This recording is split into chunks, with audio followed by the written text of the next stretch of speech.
ডিসেম্বরের শহরে লিখেছেন সবুজ আহমদ মুরসালিন। পর্ব ১। ডিসেম্বরের এক বিকেলে তারা দুজনে হাত ধরে রাস্তার পাশ দিয়ে হাঁটছিল। ব্যস্ত রাস্তায় শো শো শব্দ তুলে ছুটে যাচ্ছিল গাড়ি, আর জমে উঠেছিল তাদের আলাপ। বিয়ের পর সংসার কেমন হবে, কোন আসবাবপত্র কোথায় রাখবে, কিভাবে দুজনে মিলে ছোট্ট একটা পৃথিবী সাজাবে, এইসব নিয়েই। হঠাৎ পেছন থেকে ঝড়ের মতো একটি গাড়ি ধেয়ে এলো তাদের দিকে। মুহূর্তের মধ্যে ছেলেটি সব বুঝে মেয়েটিকে জোরে ধাক্কা দিয়ে সরিয়ে দিল। পরের সেকেন্ডে গাড়িটা এসে তাকে প্রচণ্ড জোরে ধাক্কা দেয়। রক্তমাখা তার দেহটা রাস্তায় লুটিয়ে পড়ে, আর গাড়িটি মিলিয়ে যায় ভিড়ের মাঝে। মেয়েটি ছুটে এসে ছেলেটিকে কোলে নিল। কাপা হাতে তার মুখটা ধরে ডাকতে লাগলো বারবার। অজ্ঞান হওয়ার ঠিক আগ মুহূর্তে ছেলেটি আধখোলা ঝাপসা চোখে দেখল মেয়েটি কাঁদছে। তার সেই কান্না ভেজা কাজল চোখে অদ্ভুত এক মায়া, আতঙ্ক আর ভালোবাসার মিশে আছে। সে মেয়েটিকে কিছু একটা বলতে চাচ্ছিল, কিন্তু শব্দগুলো ঠোঁট পর্যন্ত এসেও উচ্চারিত হওয়ার আগেই তার চেতনা গাঢ় অন্ধকারে ডুবে গেল। মেয়েটির কোলে মাথা রেখে সে অবচেতন হয়ে পড়ল। চারদিকে কেবল মানুষের চিৎকার আর মেয়েটির অসহায় কান্না ভেসে বেড়াতে লাগলো। মৃত্যুর সঙ্গে লড়াই করে শেষ পর্যন্ত ছেলেটি বেঁচে যায়, কিন্তু মাথায় প্রচণ্ড আঘাতের কারণে তার গত কয়েক বছরের স্মৃতি পুরোপুরি মুছে যায়। তবু তার ভেতরে অদ্ভুত একটা শূন্যতা থেকে যায়, এক ধরনের ব্যথা যা ব্যাখ্যা করা যায় না। স্মৃতি নেই, কিন্তু অনুভূতি আছে। সে উপলব্ধি করে সে কাউকে ভুলে গেছে, এমন কাউকে যাকে ভুলে যাওয়া তার উচিত হয়নি। স্মৃতিহারা ছেলেটি নিজের ভাঙাচোরা স্মৃতি ধ্বংসস্তূপে বারবার খুঁজে ফিরে সেই মেয়েটিকে, যাকে সে মনে করতে পারছে না, তবুও যার উপস্থিতি গভীরভাবে অনুভব করে। তার মনে হয় তার জীবনে কেউ ছিল, খুবই বিশেষ কেউ। কিন্তু কে সে? চেনা মুখ, চেনা নাম, ভালোবাসা সবই তার স্মৃতি থেকে মুছে গেছে। শুধু বুকের ভেতর থেকে গেছে এক শূন্যতা, আর ডিসেম্বরের শহরের মতো সে রয়েছে আক্ষেপে ও অপেক্ষায়। আকাশ, আমি কে? তুমি কে? আমার নাম কি? নাম? আচ্ছা, একটা দুঃখের কবিতা শোনাও। যে পাখিটার ভাঙলো ডানা, উড়ে গেল সঙ্গী সাথী, পড়ে রইল একলা পথে, সেই পাখিটিকে করলাম আপন, সঙ্গ দিলাম যাত্রাপথে, শুনলাম তার দুঃখের কথা, ভুলের কথা, ফুলের কথা। সেই পাখিটাই ছাড়লো আমায়, উড়াল দিল দূরের পথে, একলা রেখে ভুলের পথে, সেই পাখিটাই ভুলল আমায়। আকাশ, এবার বলো, আমি কে? তুমি কে? আমার নাম কি? নাম? তুমি আমাকে ভুলে গেছো? না, আমি তোমাকে ভুলিনি, বিশ্বাস করো, আমি তোমাকে ভুলিনি। আকাশ চিৎকার করে বলতে চাইল, কিন্তু তার মুখ থেকে কোনো শব্দই বের হলো না। প্রতিটা শব্দ যেন বুকের ভেতর বারুদের মতো বিস্ফোরিত হতে লাগলো। তার নিঃশ্বাস ভারী হয়ে উঠল, বুকের ভেতর তীব্র যন্ত্রণা, আর শরীরটা থরথর করে কাঁপছে। আমাকে ভুলে গেলে কেন তুমি? তুমি কি জানো না, তোমাকে ছাড়া আমি বড্ড একা, নিঃসঙ্গ। সত্যি আমি তোমাকে ভুলিনি। এখনই মনে পড়ে যাবে। তোমার নাম কি? নাম তোমার? মনে করতে পারছি না। আমি জানি না, কিছু মনে করতে পারছি না, কিন্তু জানি আমি তোমাকে মনে রেখেছি, আমি তোমাকে ভুলিনি। কিন্তু তবুও কেন মনে পড়ছে না? তুমি কে? আকাশ চিৎকার করছে, গোঙানির মতো শব্দ বের হচ্ছে মুখ দিয়ে, চোখ ভিজে যাচ্ছে ক্রমশ। তুমি কথা দিয়েছিলে আমাকে আজীবন মনে রাখবে। আমি ভুলে গেলেও তুমি আমাকে মনে রাখবে, কিন্তু দেখো তুমি আমাকে ভুলে গেলে। এখন আমি কি করব? কোথায় যাব? এখন আমি তোমার কেউ নয় বলেই আমাকে নিদারুণভাবে ভুলে গেছো। প্রয়োজন ফুরিয়ে গেলেই মানুষ ভুলে যায়। তোমার জীবনে আমার প্রয়োজন ফুরিয়ে গেছে আকাশ। অন্ধকার থেকে ভেসে আসা কণ্ঠটি ক্রমশ দূরে হারিয়ে যাচ্ছে। যেতে যেতে সে কাঁদো কাঁদো কণ্ঠে এক নাগাড়ে বলে যাচ্ছে, তুমি আমাকে ভুলে গেছো আকাশ, তুমি আমাকে ভুলে গেছো। আকাশ কণ্ঠটাকে অনুসরণ করে ছুটে চলেছে। চারদিক গাঢ় অন্ধকার, কোথাও কেউ নেই, কিছু নেই, শূন্য মরুভূমি। হঠাৎ কণ্ঠটা হাওয়ায় মিলিয়ে গেল। আকাশ আর কিছু শুনতে পাচ্ছে না, কোনো মানুষের অস্তিত্ব উপলব্ধি করতে পারছে না। সে থামল, স্থির হয়ে দাঁড়ালো, দীর্ঘশ্বাস নিল। যত দূর চোখ যায় শুধু অন্ধকার আর নিস্তব্ধতা। চারপাশে কোনো শব্দ নেই, কোনো আলো নেই, শুধু এক অচেনা শূন্যতা তাকে ঘিরে রেখেছে। সে কিছু একটা বলছে, চিৎকার করে উঠছে, কিন্তু তার কণ্ঠে কোনো শব্দ নেই। নিঃশব্দ আতঙ্কে সে বুঝতে পারে তার পায়ের নিচের বালু নরম হয়ে যাচ্ছে। মুহূর্তের মধ্যে সে অনুভব করলো বালুর ভেতর তার দুই পা ধীরে ধীরে ডুবে যাচ্ছে। সে নড়ার চেষ্টা করলো, কিন্তু শরীরটা যেন পাথর হয়ে গেছে। কোটি কোটি বালু কণিকা তাকে নিচের দিকে টেনে নিচ্ছে। বালু ধীরে ধীরে তার শরীরটাকে সম্পূর্ণ গিলে নিতে থাকলো। শুধু চোখ দুটো তখনও খোলা, নিষ্প্রাণ, স্থির, শূন্য আকাশের দিকে তাকিয়ে আছে। আকাশ দীর্ঘশ্বাস ছাড়ল। সে মনে মনে ভাবল, এখনই সব কিছুর সমাপ্তি হবে। হ্যাঁ, এটাই সমাপ্তি। সমাপ্তি সুন্দর, সমাপ্তির চেয়ে সুন্দর আর কিছুই নেই। শুভ সকাল ঢাকা। আজ 1 ডিসেম্বর। ঘড়ির কাঁটায় এখন ঠিক সকাল 8:01। আমি আরজে অরিত্রী আছি আপনাদের সঙ্গে সকাল 10টা পর্যন্ত। আজকে সকালটায় থাকবে একগুচ্ছ মন ছুঁয়ে যাওয়া গান আর মানুষের জীবনের নানা অজানা ও না বলা কথা।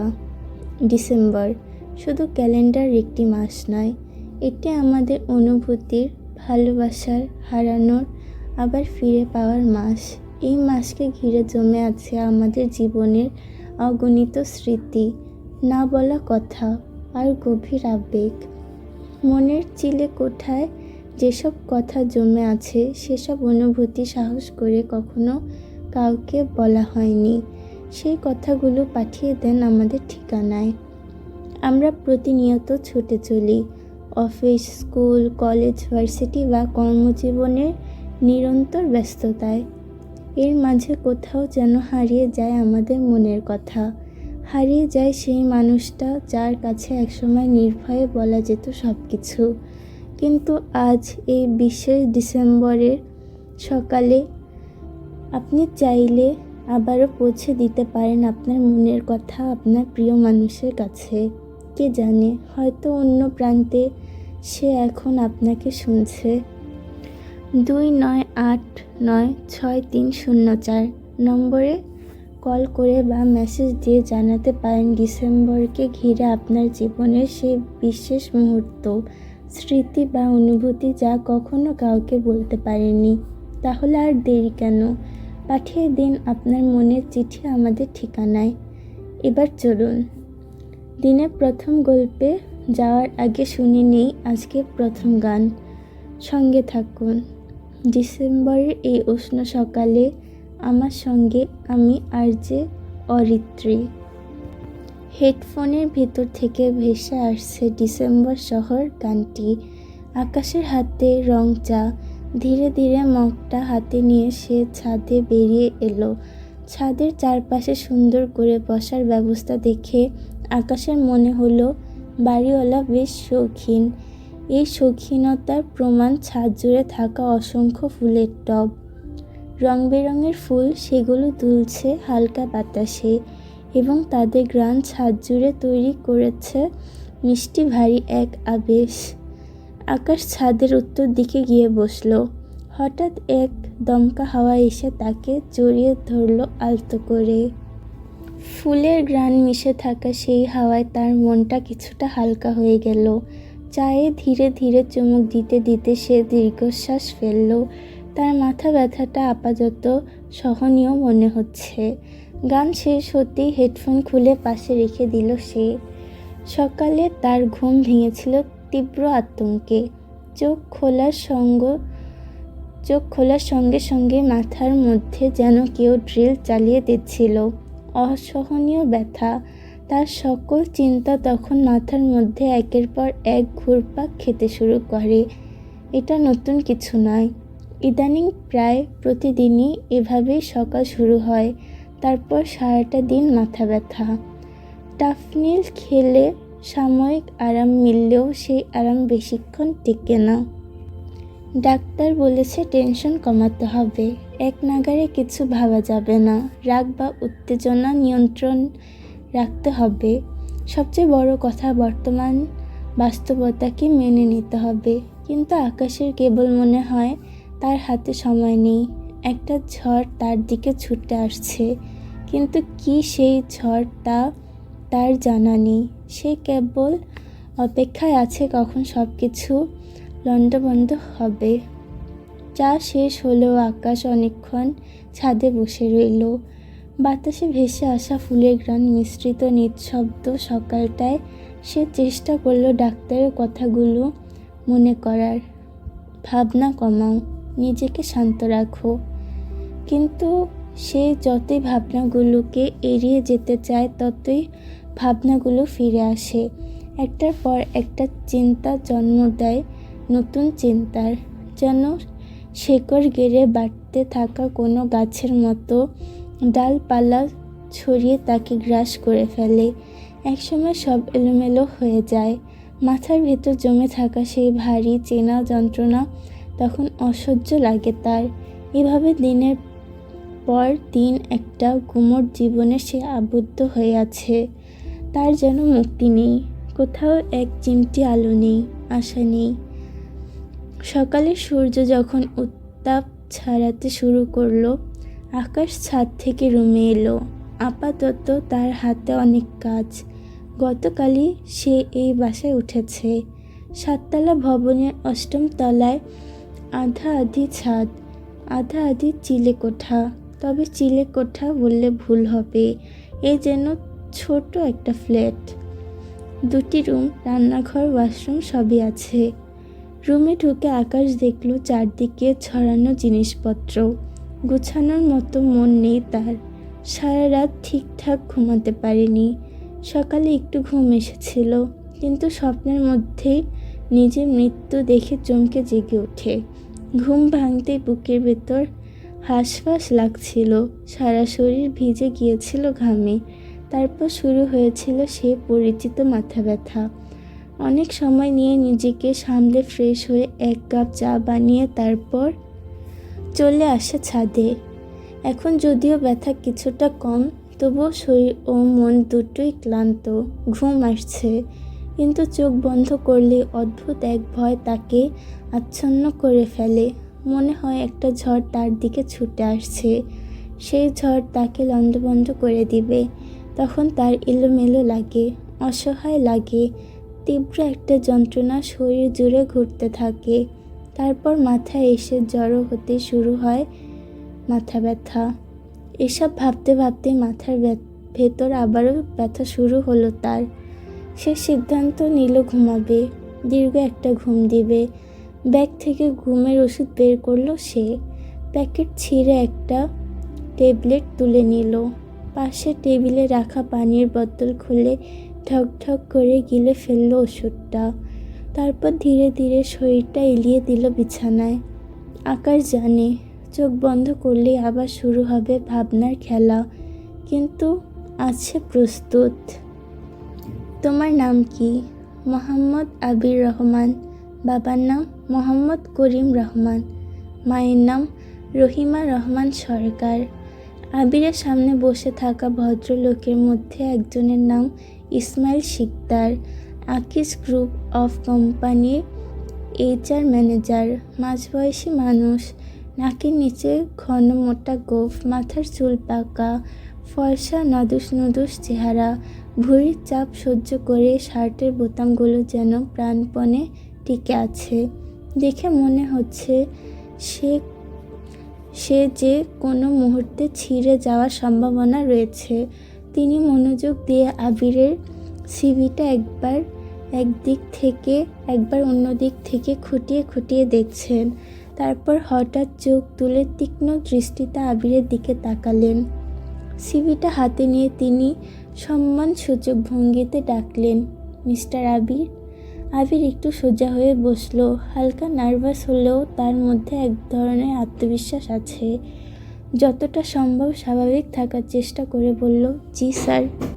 ইসমাইল শিকদার গম্ভীর কণ্ঠে প্রশ্ন করলেন, তুমি ট্যুরিজম অ্যান্ড হসপিটালিটি ম্যানেজমেন্ট থেকে বিবিএ ও এমবিএ শেষ করে হোটেল ইন্ডাস্ট্রি ছেড়ে একটা প্রাইভেট কোম্পানিতে জব করতে চাও কেন? আমাদের কাজ সম্পর্কে তোমার কোনো অভিজ্ঞতা আছে? আর ধরো তুমি আমাদের কোম্পানিতে জয়েন হলে, তখন কিভাবে সবচেয়ে উপযোগী করে তুলবে? এই প্রশ্নের নির্দিষ্ট উত্তর আবিরের জানা নেই। আগের প্রতিটা ইন্টারভিউতেই এই প্রশ্নের মুখোমুখি হয়েছে সে।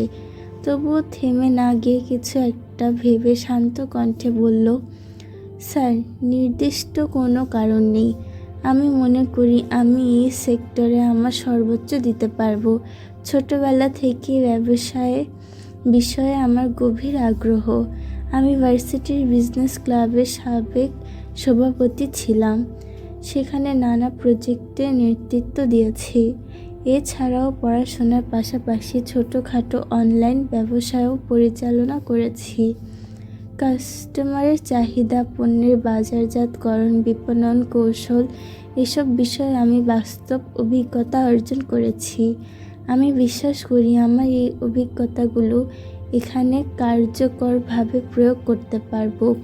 একটু থেমে চোখে আত্মবিশ্বাসের ঝিলিক এনে আবির আবার বলল, স্যার, প্রতিটা মানুষের নিজস্ব পছন্দ থাকে। আমার পছন্দ হলো এমন জায়গায় কাজ করা যেখানে আমার জ্ঞান, অভিজ্ঞতা ও মেধা সঠিকভাবে কাজে লাগবে। আপনি যদি আমাকে সুযোগ দেন, আমি আপনার প্রতিষ্ঠানে আমার সর্বোচ্চ শ্রম ও নিষ্ঠা দিতে প্রস্তুত। ইসমাইল শিকদার মৃদু হাসলেন। তার ঠোঁটের কোণে এক ধরনের পেশাদার সৌজন্য ঝুলে আছে। তারপর তিনি বললেন, তোমার কথা বুঝতে পারছি মিস্টার আবির। তবে একটা প্রশ্ন করি, তুমি যদি আমার জায়গায় থাকতে আর তোমার সামনে দুইজন প্রার্থী থাকতো, একজন মার্কেটিং ব্যাকগ্রাউন্ড আর অন্যজন ট্যুরিজম অ্যান্ড হসপিটালিটি ম্যানেজমেন্টে, তাহলে তুমি কাকে নিয়োগ দিতে? আবির একটু ভেবে সহজ ও সরল ভঙ্গিতে উত্তর দিল, স্যার, আমি অবশ্যই প্রথমে কোম্পানির লাভের কথাই ভাবব। যার মাধ্যমে কোম্পানি বেশি উপকৃত হবে তাকেই নিয়োগ দিব।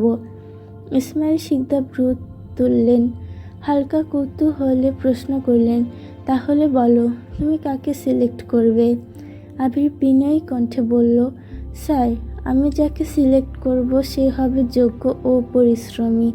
যার ডেডিকেশন আছে, দায়িত্ববোধ আছে, আমি তাকেই বেছে নেওয়ার চেষ্টা করব। তবে আমি আপনার জায়গায় নেই। আপনি আমার চেয়ে অনেক অভিজ্ঞ, অনেক বেশি বিচক্ষণ। আপনার সিদ্ধান্ত অবশ্যই কোম্পানির সর্বোত্তম স্বার্থে হবে, সেটা আমি জানি। পুরো সময়টা ইসমাইল শিকদার এক দৃষ্টিতে আবিরের দিকে তাকিয়েছিলেন। তার চোখে ভাসছিল একরকম সন্তুষ্টির ছাপ। তারপর তিনি মৃদু গলায় বললেন, মিস্টার আবির, জীবনে কখনো হতাশ হবেন না। সবসময় নিজের উপর বিশ্বাস রাখবেন। আপনাকে যদি সিলেক্ট করা হয় তাহলে কল করে জানানো হবে। আবির সামান্য হেসে মাথা নত করে বলল, ধন্যবাদ স্যার। আবির ধীরে ধীরে উঠে দাঁড়ালো। স্থান ত্যাগের আগে সম্মান জানিয়ে সালাম দিল। তারপর যতটা সম্ভব দ্রুত বেরিয়ে এলো কক্ষটি ছেড়ে। দরজার বাইরে আসতেই হালকা একটা শিরশিরে অনুভূতি ছড়িয়ে পড়ল তার সারা শরীরে। ইন্টারভিউ চলাকালীন সে কিছুটা নার্ভাস ছিল, কিন্তু নিজের প্রতি আত্মবিশ্বাস হারায়নি। সে জানে একদিন না একদিন সে সফল হবেই। এখন কেবল অপেক্ষা করা ছাড়া আর কিছু করার নেই।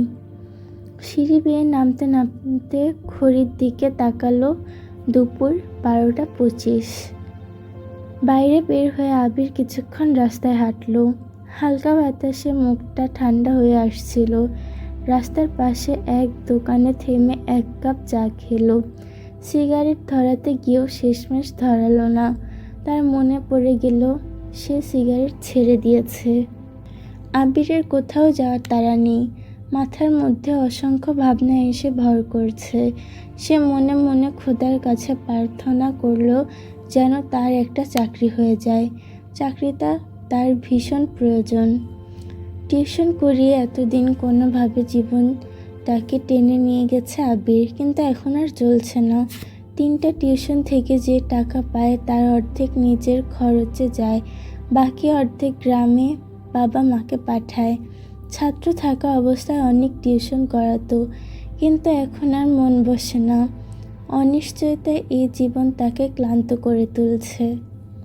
গত 3-4 মাস ধরে সে নিরন্তর চেষ্টা করছে একটা চাকরি জোগাড় করার, কিন্তু কোথাও সফল হচ্ছে না। না হওয়ার মূল কারণ হলো তার বিষয়, ট্যুরিজম অ্যান্ড হসপিটালিটি ম্যানেজমেন্ট। এই বিষয়টা নিয়ে সে এখন প্রায় অনুতপ্ত। মনে মনে নিজেকেই দোষ দেয়। কেন 6টা বছর নষ্ট করলাম? কেন এমন একটা সাবজেক্টে পড়লাম যেখানে ভবিষ্যৎ এত অনিশ্চিত? ভবিষ্যৎ যে নেই তা নয়, সুযোগ আছে, কিন্তু হোটেল ইন্ডাস্ট্রিতে সফল হতে হলে সময় আর পরিশ্রম দুটোই দিতে হয়, অন্য সেক্টরের চেয়ে অনেক বেশি। তার মতো মধ্যবিত্ত পরিবারের ছেলের পক্ষে এই দীর্ঘ পথ পাড়ি দেওয়া কঠিন। তাছাড়া সত্য কথা বলতে হোটেল ইন্ডাস্ট্রি তার একদমই পছন্দ না। সে নিয়ম বাঁধা জীবন পছন্দ করে না, কিন্তু জীবন সবসময় একরকম চলে না। সে জানে, আবির জানে, ক্যারিয়ারের শুরুটাই সবচেয়ে গুরুত্বপূর্ণ। ভুল সিদ্ধান্ত নিলে সারা জীবন আফসোস করে যেতে হবে।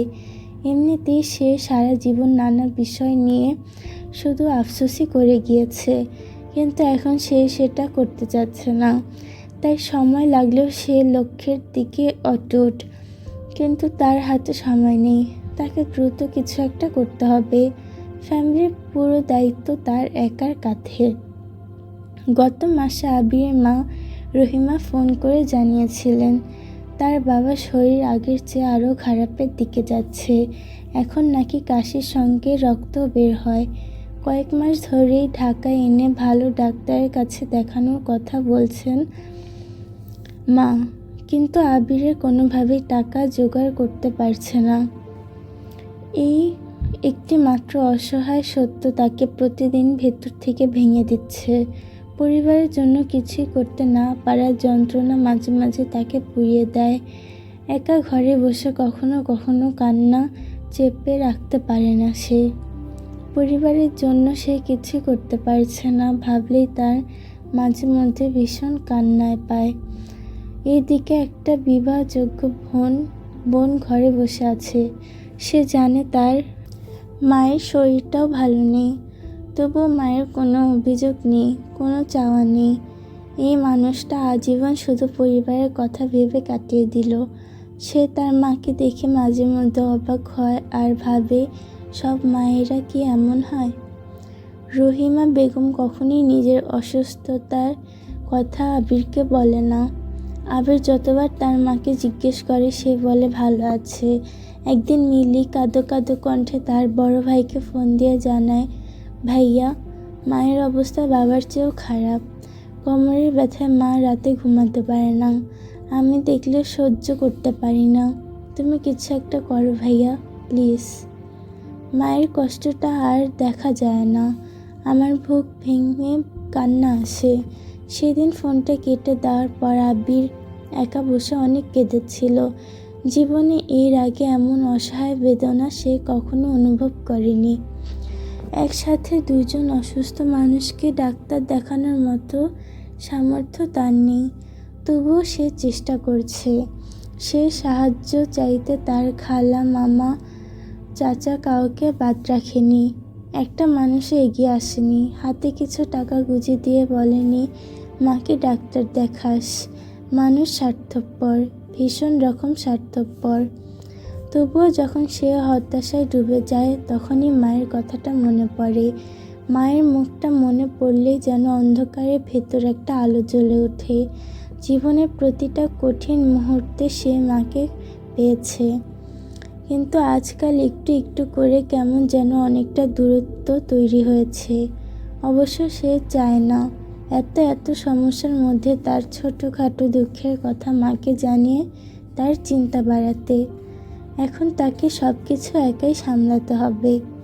সে আর ছোট নেই, তবুও সে যতই বড় হোক, দুঃখের সময় তার ইচ্ছে করে মায়ের কোলে গুটিসুটি হয়ে শুয়ে থাকতে। মা মাথায় হাত বুলিয়ে দিবে, জ্ঞানী মানুষের মতো কথা বলবে। সেই সব কথা শুনে সে হাসবে, কিন্তু ম্যাজিকের মতো তার সব হতাশাও দূর হয়ে যাবে। রহিমা প্রায় আবিরকে বলতেন, খোকা শোন, আমাদের জীবনে দুঃখ আর হতাশা থাকবেই, কারণ এগুলোর মাধ্যমে মানুষ বাঁচতে শেখে। জীবন মানে শুধু সুখ নয়, কষ্টও তারই অংশ। তাই যত কঠিন পথই সামনে আসুক না কেন, মনে রাখবি সামনে এখনো অনেক পথ বাকি। প্রতিটা সমস্যাকে যত সহজভাবে নিবি, জীবনও তত সহজ হয়ে যাবে। যদি কখনো মনে হয় জীবন খুব কঠিন হয়ে গেছে, তখন তাড়াহুড়ো করবি না, একটু সময় নিবি, সমস্যাটাকে সহজ করে বোঝার চেষ্টা করবি। তারপর চোখ বন্ধ করে বুক ভরে একটা শ্বাস নিবি। যতক্ষণ পারিস ততক্ষণ ধরে রাখবি। যখন দম বন্ধ হয়ে আসবে তখন দীর্ঘশ্বাস ছেড়ে সব কিছু নতুন করে শুরু করবি। দেখবি মনটা হালকা লাগবে। মনে রাখবি, কোনো সমস্যা জীবনের চেয়ে বড় না। আমরা ছোট বড় বিষয়কে বড় করে ফেলি বলেই জীবন জটিল হয়ে যায়, বুঝলি তো? রহিমার এই কথাগুলো আবিরের মনে গেঁথে আছে গভীরভাবে। আজও যেন মায়ের সেই কণ্ঠ তার কানে ভেসে আসে। সে মনে মনে উত্তর দিল, হ্যাঁ মা, মনে আছে।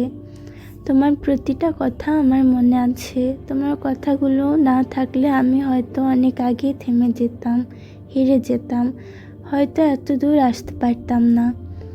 আবির চোখ বন্ধ করলো, বুক ভরে একটা গভীর নিঃশ্বাস নিল, যেমনটা মা শিখিয়েছিলেন। সেই বাতাস বুকের ভেতর আটকে রাখলো কিছুক্ষণ, তারপর ধীরে ধীরে ছেড়ে দিল। মুহূর্তেই যেন শরীরটা হালকা লাগলো। মনে হলো বোঝাগুলো কিছুটা হলেও নেমে গেছে কাঁধ থেকে। সে হাতে থাকা ঘড়িটার দিকে তাকালো, দুপুর 2:05। আবির সোজা রওনা দিল মতিঝিলের দিকে। এখন সে ফকিরা পুলে থাকে। গতকালই এখানে উঠেছে, এর আগে যাত্রা বাড়িতে থাকতো। ভাড়া তুলনামূলক কম ছিল সেখানে, কিন্তু মতিঝিলে বাসা নেওয়ার কারণও তার 2টা টিউশনি মতিঝিলে। সে একটা চায়ের দোকানের সামনে বসলো, 1 কাপ চা দিতে বলে একটা রুটি নিল। দুপুরে কিছুই খাওয়া হয়নি। টিউশনিতে গেলে অবশ্য নাস্তা দিবে, কিন্তু সকালে না খাওয়ার কারণে তার প্রচণ্ড ক্ষুধা পেয়েছে। পেটে কিছু না পড়লে সে ঠিকমতো পড়াতেও পারবে না। চা রুটি শেষ করে সোজা চলে এলো তার ছাত্রী রিয়ার বাসায়। দরজার সামনে দাঁড়িয়ে হাত দিয়ে চুলটা ঠিক করবে, তখনই দরজা খুলে গেল। সামনে দাঁড়িয়ে আছে রিয়া। সে বলল, কেমন আছেন স্যার? আবির প্রশ্নের উত্তর না দিয়ে বলল, তুমি কি সবসময় দরজার সামনেই থাকো? রিয়া হাসল। সে বলল, আমার বইই গেছে আপনার জন্য দরজার সামনে দাঁড়িয়ে থাকতে। আবির আর কিছু বলল না। সে জানে কথা বাড়ালে সে কথায় পেরে উঠবে না। রিয়া এখন ইন্টারমিডিয়েটে পড়ে। এসএসসি পরীক্ষার সময় থেকে আবির তাকে পড়ানো শুরু করেছিল। শুনেছিল রিয়ার হোম টিউটর নাকি বেশি দিন টিকে না, কিন্তু আবিরের ক্ষেত্রে সেটা হয়নি।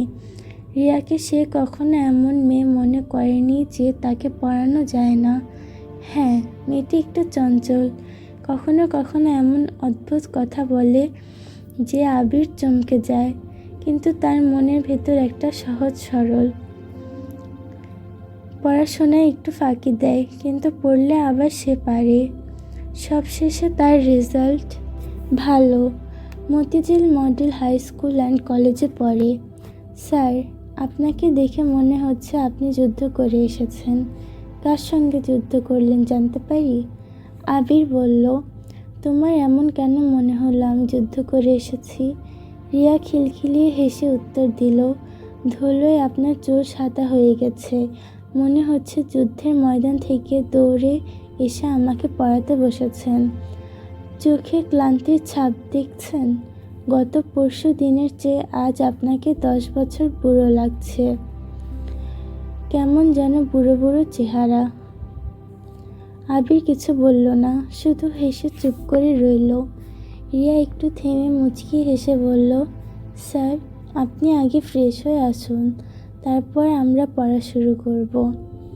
আবির চাচ্ছে ফ্রেশ হতে, কিন্তু পড়াতে এসে খুব জরুরি না হলে সে কখনোই ওয়াশরুম ব্যবহার করে না।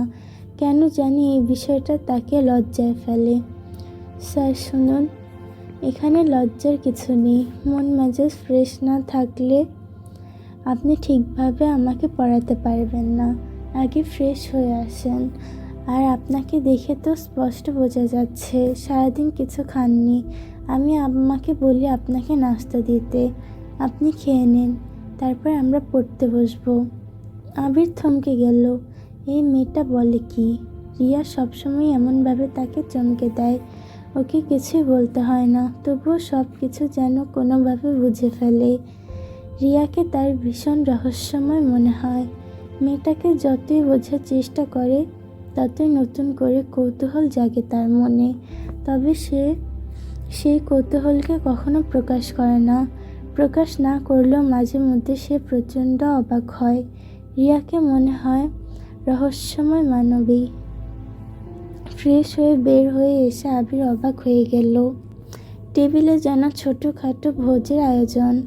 ভাত, মাছ, মাংস, সবজি, সালাদ সবই সাজানো। পাশেই রিয়ার মা দাঁড়িয়েছিলেন।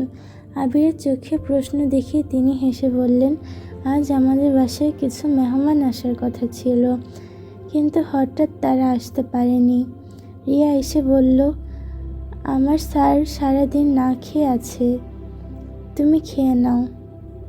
আবির একটু অপ্রস্তুত ভঙ্গিতে বলল, আন্টি, রিয়া বাচ্চা একটা মেয়ে, কি না কি বলে ফেলেছে। আপনি ওর কথা শুনে। আবিরের কথা শেষ হবার আগে ভদ্র মহিলা মৃদু হাসলেন। সমস্যা নেই, তুমি তো আমার ছেলের মতোই, নাও খেয়ে নাও, কথা বাড়িও না। আর কিছু বলার সুযোগ পেল না আবির, চুপচাপ খেতে বসলো। রিয়া পাশেই চুপচাপ দাঁড়িয়েছিল, মুখে দুষ্টু হাসি। আবির খাবার তুলতে তুলতে ওর দিকে একবার কড়া দৃষ্টিতে তাকালো, কিন্তু রিয়া সেসব পাত্তা দিল না। সে মিষ্টি একটা হাসি দিল। হাসিটা দেখে আবিরের রাগ চলে গেল। স্যার, আজ না পড়লে হয় না? হয় না। কেন হয় না? রিয়া আবিরের দিকে তাকালো। সে আবার বলল, স্যার, এত পড়ে কি হবে বলেন? মানুষ যত পড়বে তত বোকা হবে। আবির হাসি থামিয়ে রাখতে পারল না। সে হাসতে হাসতে বলল, পড়াশোনা করলে মানুষ বোকা হয়? হয়তো, আপনি জানেন না। তাহলে কি আমি বোকা? হ্যাঁ, আপনি ভীষণ বোকা। আমাকে বোকা কেন মনে হয় তোমার সেটা আমি বলবো না, কিন্তু আপনি ভীষণ বোকা। আচ্ছা, আমি বোকা, এবার পড়তে বসি। আজ পড়বো না, আজ আমার মন খারাপ। মন খারাপ? আমি কি জানতে পারি রিয়ার আজ মন খারাপ কেন?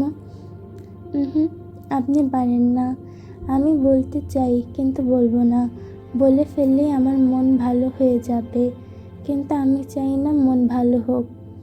আচ্ছা, না চাইলে বলতে হবে না। স্যার, আপনার কি আজ ইন্টারভিউ ছিল? রিয়ার কথার প্রসঙ্গ অন্যদিকে নিয়ে গেল। কিন্তু ভালো হয়নি, হয়তো এবারও চাকরিটা হবে না। না হোক। রিয়া খুব আস্তে বললেও কথাটা আবিরের কান পর্যন্ত গেল। সেটা রিয়া বুঝতেই সে আবার বলল, আপনি কি রাগ করলেন? আবির ভাবলেশহীনভাবে বলল, হুম, রাগ করিনি, কিন্তু অবাক হয়েছি। আচ্ছা, তুমি কেন চাও আমার চাকরি না হোক? কেন চাইবো বলেন? আপনার চাকরি হয়ে গেলে আপনি আর আমাকে পড়াতে আসবেন না। তাই আমি সবসময় দোয়া করি যাতে আপনার চাকরিটা আপাতত না হয়। আমি আপনার কাছেই পড়তে চাই, অন্য কারো কাছে না। শেষ কথাগুলো রিয়া মন খারাপ করে বলল, কারণ সে জানে আবিরের দ্রুতই একটা চাকরি হয়ে যাবে। আবির আর তাকে পড়াতে আসবে না, সেজন্যই আজ তার মন খারাপ। রিয়া, আবির অন্যমনস্ক হয়ে ডাকলো। বলেন স্যার। আবির চুপচাপ বসে আছে, সে কিছু একটা ভাবছে, অন্যদিকে তার খেয়াল নেই। রিয়া আরও কয়েকবার স্যার বলে ডাকলেও সে সাড়া শব্দ করল না। রিয়া নিষ্পলক চোখে আবিরের দিকে তাকিয়ে আছে। আবিরের জন্য তার মায়া হয়, কেন হয় সে জানে না। সে তার স্যারের প্রেমে হাবুডুবু খাচ্ছে, বিষয়টা তেমন না, কিন্তু মানুষটা অনেক কিছুই সে বুঝতে পারে, সেজন্য তার মায়া হয়। রিয়া আশ্চর্যজনকভাবে অনেক কিছু বুঝতে পারে, মানুষের মনের কথা, তাদের অজানা দুঃখ।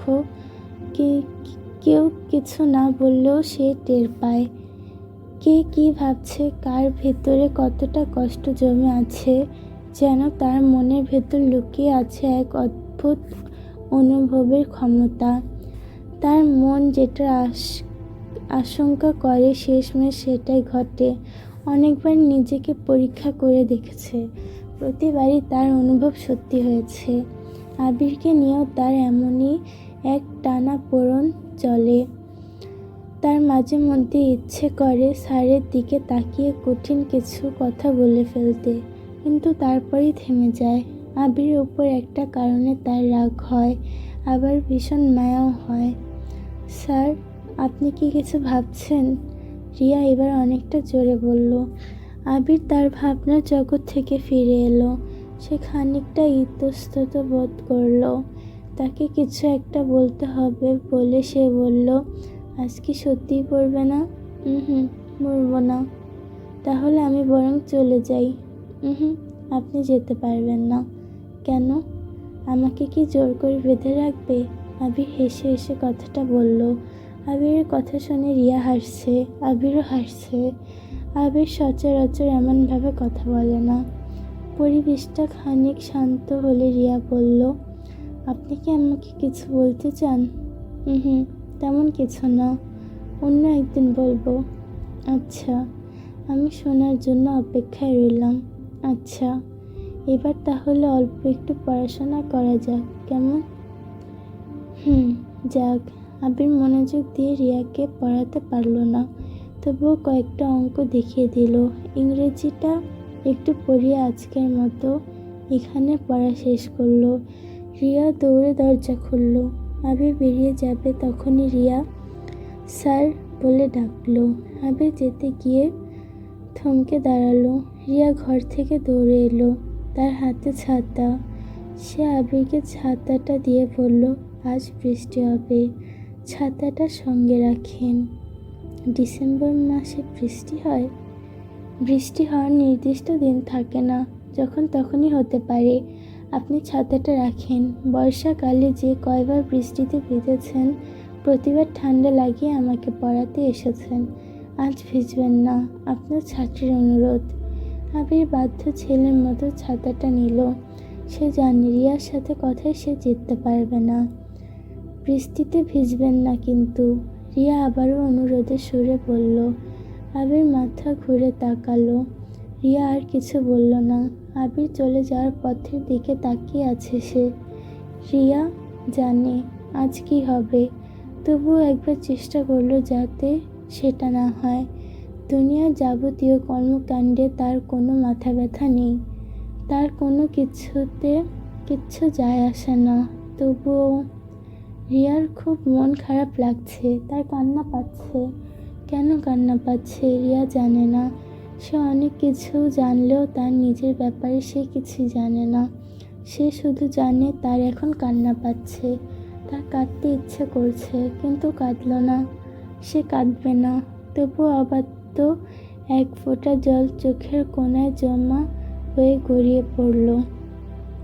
আবির বাসা থেকে বের না হতে হতে আকাশ থেকে কালো মেঘ ডুবে গেল। পরক্ষণে বৃষ্টি। আবির হেঁটে যাচ্ছে, তার হাতে ছাতা, কিন্তু সে সেটা খুলল না। আর ভিজতে ভালো লাগছে। আর ঠিক সেই সময় রিয়ার কথাটা মনে পড়ল। ও বলেছিল আজ বৃষ্টি হবে। আবির কাকভেজা অবস্থায় দরজার সামনে দাঁড়িয়ে আছে। বারবার কড়া নাড়লেও ভেতর থেকে কোনো সাড়া আসছে না। হঠাৎ তার মনে এক অজানা ভয়ের ঢেউয়ের মতো ভর করল। বুকের ভেতর ধুকপুক শব্দটা যেন বৃষ্টির শব্দকেও ছাপিয়ে উঠেছে। সে পকেটে হাত দিয়ে পলিথিনে মোড়ানো থাকা ফোনটি বের করলো। কাপা হাতে সেভ করা নাম্বারটায় বারবার কল দিল, কিন্তু ওপাশে কেউ ধরল না। আবির এক অজানা আতঙ্কে ঘামছে। বৃষ্টির জল গড়িয়ে পড়ছে তার মুখ বেয়ে, তাই বোঝা যাচ্ছে না সে ঘামছে নাকি কাঁপছে। তবুও কপালে ছোট ছোট ঘামের ফোঁটা জলজল করছে। আবির বুঝতে পারছে না কি করবে। মাথা যেন কাজ করা বন্ধ করে দিয়েছে। ভয় কখনো কখনো মানুষকে অচেতন করে দেয়। আবির আবার দরজায় জোরে জোরে আঘাত করল। দরজার কাঠে প্রতিধ্বনিত শব্দটা তার কানে ফিরে আসছে, কিন্তু ভেতর থেকে কোনো উত্তর নেই। ততক্ষণে নিচের তলার কয়েকজন প্রতিবেশী সিঁড়ি বেয়ে উঠে এসেছে। একে একে সবাই দাঁড়িয়ে পড়ল। কেউ কিছু বলছে না, শুধু কৌতূহলী আতঙ্কিত চোখে দরজার দিকে তাকিয়ে আছে। অবশেষে বাড়িওয়ালাও এসে হাজির। ঠিক তখনই হঠাৎ দরজাটা খুলে গেল। আকাশ আধো ঘুম চোখে বাইরে তাকিয়ে এক ঝলক এত মানুষ দেখে অবাক হয়ে গেল। তোর কি হয়েছে? কতক্ষণ ধরে ডেকে যাচ্ছি, কোনো সাড়া শব্দ নেই। ঠিক আছিস তো? দরজা খোলার সঙ্গে সঙ্গে আবির এক নাগাড়ে বলে উঠল। আবিরের পাশে দাঁড়ানো বাড়িওয়ালা লিয়াকত আলী চিন্তিত মুখে বললেন, তুমি ঠিক আছো বাবা? আকাশ একটু থেমে হালকা ক্লান্ত চোখে তাদের দিকে তাকালো। আমি দুঃখিত আঙ্কেল, সে ধীর গলায় বলল। আসলে ঘুমের ওষুধ খেয়ে ঘুমিয়েছিলাম, তাই। এত মানুষ দেখে আকাশ লজ্জিত। আচ্ছা, সমস্যা নেই, তুমি বিশ্রাম নাও, বলে লিয়াকত আলী আশেপাশে ভাড়াটিয়াদের সেরে যেতে ইশারা করলেন। সবাই একে একে চলে গেল। আবির ভেজা জামা কাপড় খুলে শুকনো পোশাক পরে নিল। তারপর এসে আকাশের পাশে বসল। কণ্ঠটা তখন অনেক নরম। ঘুমের ওষুধ কতগুলো খেয়েছিস? প্রথমে একটা খেয়েছিলাম, কিন্তু ঘুম এলো না। তারপর আরেকটা খেলাম, এরপর খেয়েছি কিনা মনে নেই। আকাশের কথা শেষ হতে ওষুধের পাতার দিকে দুজনের চোখ পড়ল। যাক, দুইটাই খেয়েছিস। আবির নিঃশ্বাস ফেলল। আমি তো ভেবেছিলাম আগেরবারের মতো আবার।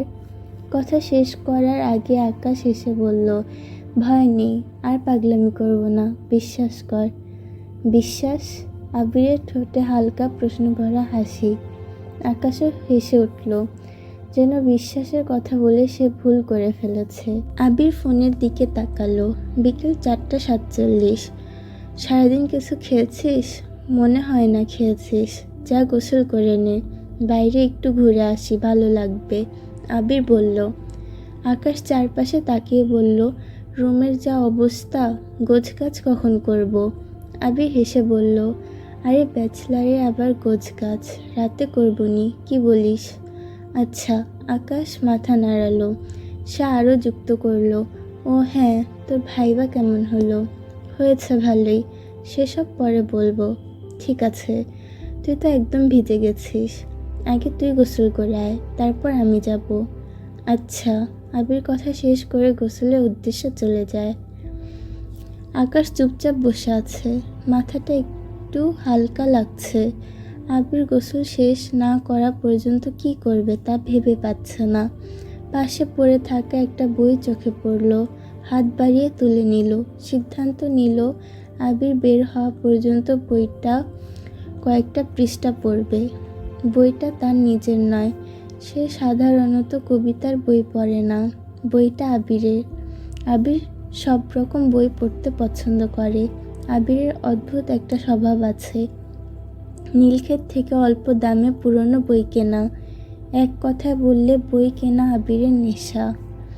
গতকাল রাতে আকাশ যখন একটা বই চেয়েছিল, আবির এই বইটা হাতে দিয়ে বলেছিল, এই বইটার কবিতাগুলো ভালো, পড়িস। কবিতার বই শুনে আকাশ প্রথমে বইটা নিতে চায়নি, তবু আবির জোর করাতে বইটা নিয়ে এসেছিল। কিন্তু রাতে সে খুলে দেখেনি। বইটার নাম অদ্ভুত, সেজন্যই সে হাত বাড়িয়ে, কাঠগোলাপ আমার প্রেমিকা। বইটি খুলতেই দেখল কেউ সুন্দর হাতের লেখায় প্রথম পাতায় লিখে রেখেছে, যে তোমারে চাইল সে তোমারে কখনো পাবে না, আর আরেকজন না চাইতেই কত সহজে তোমারে পেয়ে যাবে। লাইন দুটো পড়েই থমকে গেল আকাশ। 2 লাইন মাত্র, কিন্তু তার গভীরতা অসীম। মানুষের জীবনও তো এমনই, যাকে আমরা মন প্রাণ দিয়ে চাই তাকে আমরা পাই না, আর আরেকজন না চাইতেই সহজে পেয়ে যায় তাকে। সে ভাবছে। তার চিন্তার স্রোত ভেঙে দিল আবিরের ডাক। সে গোসল সেরে বেরিয়েছে। আকাশ বইটা বন্ধ করতে গিয়ে আরেকবার লেখাটার দিকে তাকালো। লেখার নিচে ছোট করে লেখা, তোমার প্রেমিকা। বুকের ভেতর অদ্ভুত এক শূন্যতা নিয়ে বইটা টেবিলে রেখে সে গোসলে চলে গেল। সময় নিয়ে গোসল শেষ করে বেরিয়ে দেখে আবির প্রস্তুত। সে দ্রুত তৈরি হয়ে নিল, তারপর দুজনে একসাথে বেরিয়ে পড়ল। রাত অনুমানিক 10টার দিকে তারা বাসায় ফিরল। দুজনেই নিজ নিজ ঘর গোছাতে ব্যস্ত হয়ে গেল। বাইরে খেয়ে এসেছে, তাই আর খাওয়ার ঝামেলা নেই। তবুও ফেরার পথে আকাশ কিছু হালকা খাবার এনেছে। রাত জাগলে তার ক্ষুধা লাগে। কিছুক্ষণ পর আবির যখন আকাশের রুমে গিয়ে তাকে দেখতে পেল না, তখন সে সোজা ছাদে চলে এলো। চন্দ্রমল্লিকার গন্ধে ছাদটা ভরে আছে। হালকা বাতাসে গন্ধটা আরও ছড়িয়ে পড়ছে। আবির বুক ভরে শ্বাস নিল। উত্তর দিকের কোণে আকাশ বসে আছে। আবির ধীরে ধীরে এগিয়ে গিয়ে তার পাশে এসে বসল। চাঁদের আলো দুজনের মুখে নরম ছায়া ফেলে রেখেছে। এত মনোযোগ দিয়ে কি দেখছিস? আবির প্রশ্ন করল। আকাশ হেয়ালি করে ঠাট্টা সুরে বলল, পরী দেখছিস নাকি? জিনও হতে পারে, কিংবা কারো প্রেতাত্মা। একাই দেখবি? একটু আমাকেও দেখার সুযোগ করে দে। তাহলে এদিকে আয়। আকাশ আঙুল তুলে দূরে ইশারা করল। আবির তাকিয়ে চমকে উঠল। তাদের বাসা থেকে কয়েকটা বাড়ি দূরে একটা বিলবোর্ড, তাতে লেখা জাহানারা হাসপাতাল। সে বিলবোর্ডের ছাদে ধবধবে সাদা শাড়ি পরা একজন নারী হাঁটছে। বাতাসে শাড়ির আঁচল দোল খাচ্ছে। আলো ছায়ার খেলায় যেন তার চারপাশটা রহস্যময় হয়ে উঠেছে। কি মনে হয়, হাসপাতালের ছাদে এই সময় সাদা শাড়ি পরে কে হাঁটতে পারে? আবির চোখ না সরিয়ে বলল, দেখে পরী মনে হচ্ছে। কি স্নিগ্ধ সুন্দর। আকাশ মৃদু হেসে বলল, পরীর রূপে মানুষ, নাকি মানুষের রূপে কোনো অশরীরী আত্মা? সে যাই হোক, প্রেম করাই যায়, কি বলিস? আকাশ কথাটা বলে আবিরের দিকে তাকালো। আবির হেসে মাথা নাড়ালো। ভাই, আমার এত সাহস নেই, তুই চাইলে করতে পারিস। একটু থেমে আবার বলল, এমনিতেই এক প্রেমে ঝুলে আছি, তার মধ্যে আরেকটা চাই না। ভালো কথা। আকাশ বলল, মারিয়ার খবর কি?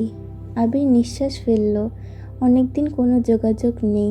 শেষবার যখন কথা হয়েছিল তখন বলেছিল, আমি যদি আবার ফোন করি তাহলে আমার নাম্বার পুলিশের কাছে দেবে, বলবে আমি নাকি ওকে বিরক্ত করি। আকাশ একটু চুপ করে থেকে বলল, বাদ দে, কী বা করবি? তুই নিজেও জানিস এখানে কোনো কিছু সম্ভব না। সে তোকে চায় না, তবু কেন যে পড়ে আছিস? মুভ অন কর। Move on? মানুষ মুভ অন করে কিভাবে? কতবার ভেবেছি ভুলে যাব, কিন্তু বললি কি ভুলে থাকা যায়? যে মানুষটাকে আমি মাথা থেকে সরাতে পারি না, তাকে ভুলে গিয়ে কিভাবে মুভ অন করব?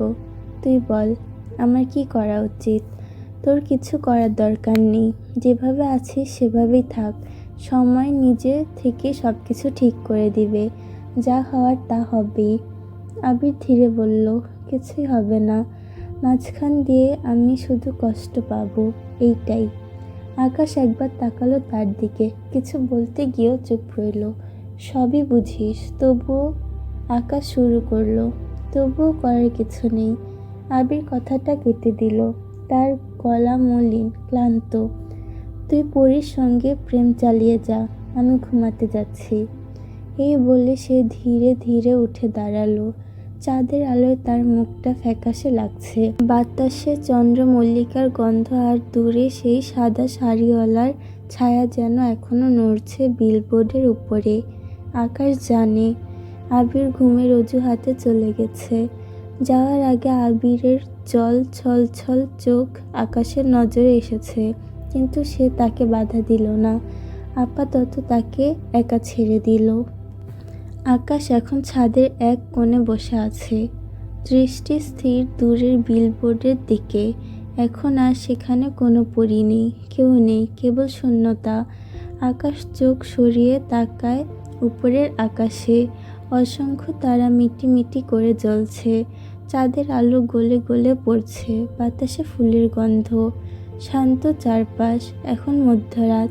তার সামনে অসংখ্য বাসায় এখনো লাইট জ্বলছে। সে ভাবল, ঢাকা শহর ঘুমায়, কিন্তু শহরের আলো ঘুমায় না। বারবার আবিরের কথাগুলো ঘুরে ফিরে আসছে তার মাথায়। তার ঠিক মনে নেই কবে থেকে তাদের বন্ধুত্ব শুরু। আবছায়া কিছু স্মৃতি ভেসে উঠলেও বেশিরভাগ ঘোলাটে। অন্য সকল মানুষের মতো সেও হয়তো আবিরকে পুরোপুরি ভুলে যেত যদি আবির হাসপাতালে না আসতো, তার সাথে আড্ডা না দিত, ক্যাম্পাসে কাটানো গল্পগুলো ঘন্টার পর ঘন্টা তার পাশে বসে না শোনাতো। আবির ছিল বলেই তার শূন্য জীবনে একটু হলেও পূর্ণতা এসেছে। তার খুব খারাপ সময়ের মধ্যে আবিরই ছিল একমাত্র সঙ্গী। সে এই বন্ধুত্ব আজীবন ধরে রাখতে চায়। 6 মাস আগে আকাশে বড় একটা দুর্ঘটনা ঘটে। শরীরের অন্য কোথাও তেমন আঘাত না লাগলেও মাথায় গুরুতর আঘাতের কারণে সে কোমায় চলে যায়। টানা 12 দিন নিস্তব্ধতায় কেটে যায় তার জীবন। ডাক্তাররা প্রায় আশা ছেড়ে দিয়েছিল। ঠিক সেই সময় একদিন আকাশ ধীরে ধীরে চোখ খুলে তাকায়। কোমা থেকে ফেরার পর প্রথম দিকে কাউকে চিনতে পারছিল না সে। মুখগুলো যেন অচেনা, পরিচিত। 3-4 দিনের মধ্যেই কিছু স্মৃতি ফিরে আসে, কিন্তু সব নয়। অনেক কিছুই রয়ে যায় অন্ধকারের গভীরে। সে হাজার চেষ্টা করেও সেগুলোকে মনে করতে পারেনি। সে এখনো মনে করার চেষ্টা চালিয়ে যাচ্ছে। তার কেবল মনে হয় সে গুরুত্বপূর্ণ কাউকে ভুলে গেছে। সে ক্রমাগত নিজের সঙ্গে নিজে যুদ্ধ করে চলেছে। ডাক্তাররা জানিয়েছে আকাশের মস্তিষ্ক থেকে নির্দিষ্ট সময়ের স্মৃতি পুরোপুরি মুছে গেছে। তবে পুরোপুরি নয়, যে কোনো মুহূর্তে সেই হারিয়ে যাওয়া স্মৃতিগুলো ফিরে আসার সম্ভাবনা রয়ে গেছে। এরপর আরও প্রায় 1 মাস হাসপাতালে কাটাতে হয় তাকে। সেই সময় প্রায় প্রতিদিন বিকেলে আবির এসে দেখা করত, বসে গল্প করত, পুরনো দিনের কথা বলতো, হাসানোর চেষ্টা করত। প্রথম দিকে আকাশ মানিয়ে নিতে পারছিল না। নিজের ভেতর যেন একটা অদ্ভুত শূন্যতা অনুভব করত। কিন্তু কয়েকদিন যেতে না যেতে আবিরের সান্নিধ্য ধীরে ধীরে খুলে যেতে থাকে তার মন। কয়েকদিনের ব্যবধানে আবিরের সাথে আবারও ভালো বন্ধুত্ব হয়ে যায় তার। হাসপাতাল থেকে ছাড়া পেয়ে বাসায় ফিরে যাওয়ার পর সেখানের নানা কারণে সে আর বাসায় থাকতে যায়নি। তারপর একদিন আবির দেখা করতে এলে সে আবিরকে বলে, আমি কি কয়েক মাস তোর সঙ্গে থাকতে পারি? আবির তখন যাত্রাবাড়ির এক মেসে থাকে। আগে পিছে না ভেবে আবিরের মেসে উঠে গেল আকাশ। আবিরও বাধা দিল না। আবির বুঝেছিল আকাশ বাসায় থাকতে চাচ্ছে না, কিন্তু আকাশের কাছে সে কখনো বাসায় না থাকার কারণ জানতে চায়নি। আকাশও অবশ্য বলতেও চায়নি। আকাশ মেসে মানিয়ে নিতে পারল না। মাসের অর্ধেক দিন না যেতেই আকাশ একদিন বলল, চল দুজনে মিলে একটা বাসা নিই। ভাড়া নিয়ে তোর চিন্তা করতে হবে না, আমিই দিব। তুই একা ভাড়া দিবি মানে? আরে আমি সেভাবে বলিনি। আচ্ছা তাহলে ঠিক আছে। তারা যাত্রা বাড়িতেই আরেকটা বাসা ঠিক করলো। বাসা ফাঁকা ছিল বিধায় মাসের মাঝে তারা উঠে গেল। কিন্তু সেখানেও নানা ঝামেলা, তাদের নিয়ে বাড়িওয়ালার নানান সমস্যা, নানা অভিযোগ। এই শহরে ভালো ব্যাচেলর বাসা পাওয়া যেন সোনার ডিম পাওয়ার মতোই কঠিন। একদিন আকাশ বাড়িওয়ালার সাথে রাগারাগি করে বাসা ছেড়ে দেয়। তারা অনেক চেষ্টা করেও কোথাও উপযুক্ত বাসা খুঁজে পাচ্ছিল না। প্রতিটি জায়গায় একটাই উত্তর, ব্যাচেলরদের বাসা ভাড়া দেই না। হতাশ হয়ে একসময় তারা প্রায় হাল ছেড়ে দিয়েছিল। ঠিক সেই সময় একদিন আকাশের মায়ের ফোন আসে। আলাপের মাঝে আকাশ বলে ফেলে, আমরা এখনো বাসা পাইনি, একটু ঝামেলায় আছি মা। ওপাশ থেকে মা শান্ত স্বরে বলেছিল, চিন্তা করিস না, আমি একটা ব্যবস্থা করে দিচ্ছি। আকাশ এখন যে জায়গায় আছে সেটি আসলে তার দূর সম্পর্কের এক আত্মীয়ের বাসা। বাসাটা তার মাই ম্যানেজ করে দিয়েছেন। এমন সুন্দর একটি বাসা, তাও আবার এত অল্প ভাড়ায়, আজকাল পাওয়া সত্যিই কঠিন। তাছাড়া তারা আবার ব্যাচেলর। আবির রুমে এসেছে প্রায় ঘন্টাখানেক আগে। ঘুমানোর চেষ্টা করেছিল কিন্তু পারল না। সে জানে ঘুমানোর চেষ্টা করাটা বোকামি, তবুও সে ঘুমাতে চেয়েছিল, যেন পুরনো স্মৃতিগুলো ফিরে না আসে, যেন মারিয়াকে মনে না পড়ে। সে মারিয়াকে মনে করতে চায় না, কিন্তু মনে না করেও থাকতে পারে না। কি এক অদ্ভুত জীবন!